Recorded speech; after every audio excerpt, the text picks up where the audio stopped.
tentang vonis Fadel. Secara jujur, sebagai orang yang pernah menangani Fadel, saya amat sangat prihatin. Kalau boleh saya katakan, saya berduka. Kenapa?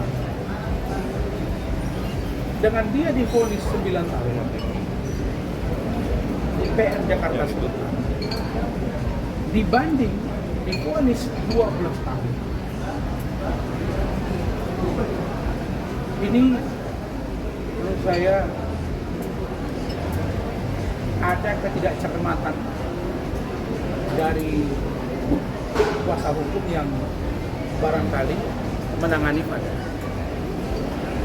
Kenapa? Karena kuasa hukum ini kan saya diminta tuh oleh Pak Bajide, Pak Umar ya. Karena ada orang yang minta jadi pengacara Fadel. Saya setuju. Datang ke rumah saya terima. Tapi saya ingatkan, Pak, hati-hati, ini ancaman hukumnya berat. Apalagi ini ada akumulasi. Ada tuduhan aborsi, dugaan aborsi, ada dugaan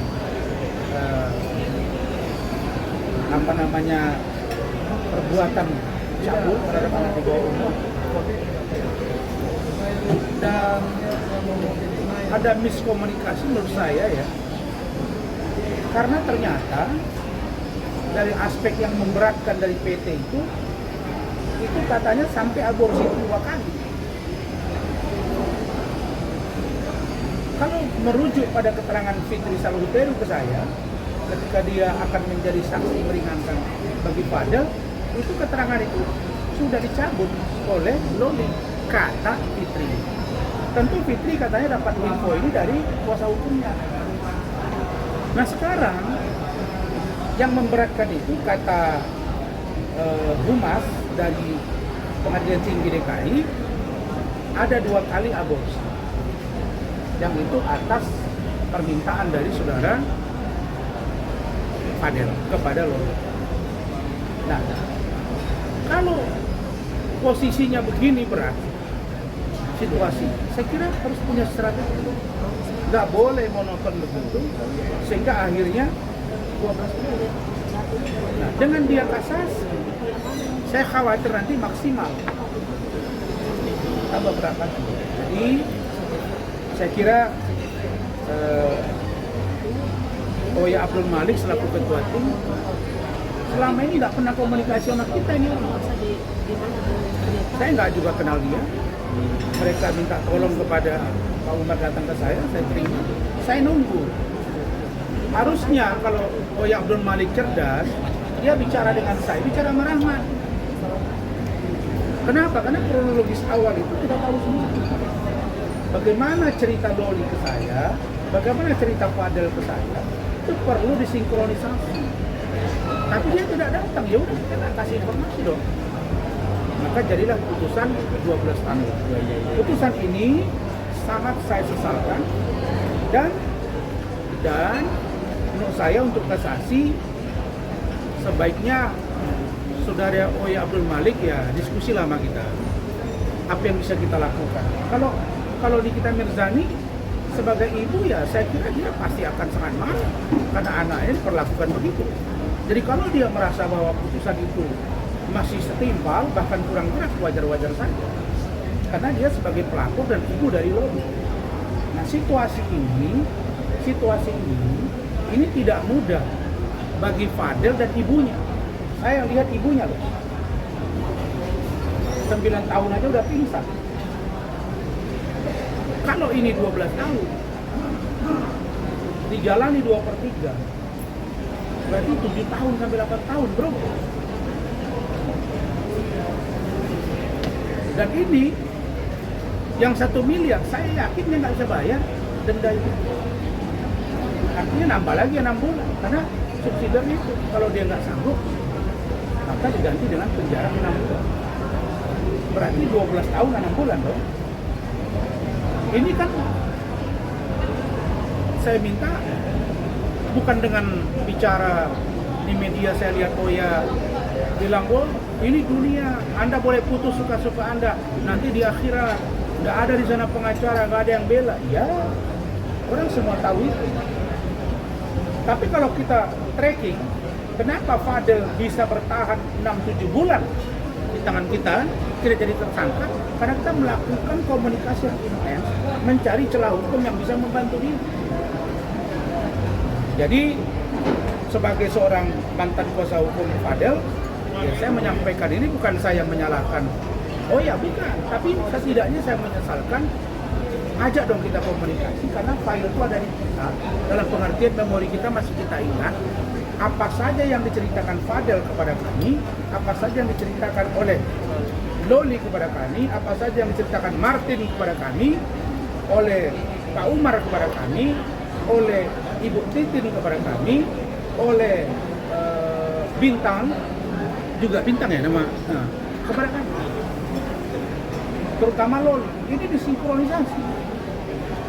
Maka kalau itu dielaborasi kemarin ketika menyampaikan pledoi dan duplik termasuk memori banding, saya kira ini sangat penting. Jadi untuk Fadel sekali lagi saya nyatakan prihatin, dan kami berharap dan berdoa semoga Fadel sabar dan tabah. Mudah-mudahan kasasinya peringan oleh Hakim Mahkamah Agung, dan ini menjadi pelajaran juga bagi kita semua, terutama anak yang di bawah umur. Baik, itu. Datang dong kita diskusi. Apa sih susahnya diskusi sama kita? Tapi kan sudah abang bukan kuasa hukum Fadel lagi. Kalau kita cermat, kan dia tahu nih kan berapa bulan sama saya. Kalau dia cermat, dia mungkin sungkan ke saya, ngomong ke Rahmat. Kan saya tanya Rahmat, Mak, kamu pernah nggak dihubungi oleh Oya? Nggak pernah. Maksud saya, untuk membantu Fadel, tidak salah kalau dia komunikasi sama kita. Bang, gimana Bang Rasman kira-kira kemarin?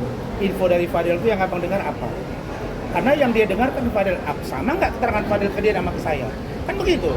Kemudian, bagaimana dia melakukan pembelaan di persidangan kalau dia tidak cukup tahu bagaimana info dari Loli ke saya? Harusnya dia tanya ke saya, tanya Bu Ade. Karena Loli itu 24 jam itu dengan Bu Ade waktu itu. Dan ada rekaman dari kami. Nggak pernah ditanya gitu loh. Bukannya itu sia-sia Bang, maksudnya kan sudah terbukti aborsi 2 kali, tapi apa emang masih bisa gitu diselamatkan dengan komunikasi antara lawyer dan mantan lawyer? Nah, itu tadi yang saya katakan. Yang setahu saya ya, maaf ya, ketika dia jadi tersangka, masih kami pegang. Dalam pengakuan itu oleh Ibu Kanit ke saya, ya, Citra Dewi, dia mengatakan di situ yang kami dengar langsung pengakuan itu sekali. Pengakuan oleh Loli, bukan pengakuan oleh Fadel. Tiba-tiba saya lihat di putusan PT kemarin 2 kali.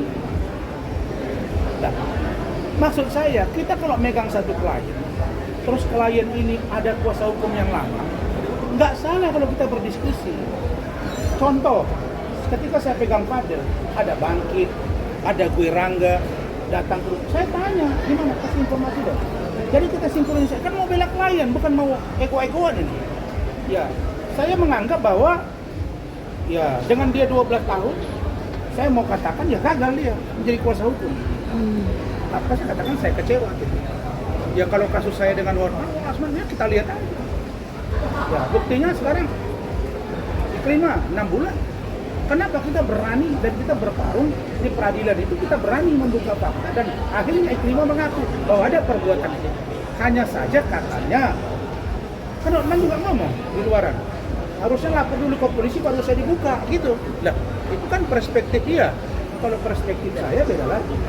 Tapi kan yang jelas saya berhasil menunjukkan bahwa ada kuasa hukum ke saya, ada pencabutan kuasa, ada pengakuan, ada syutingan.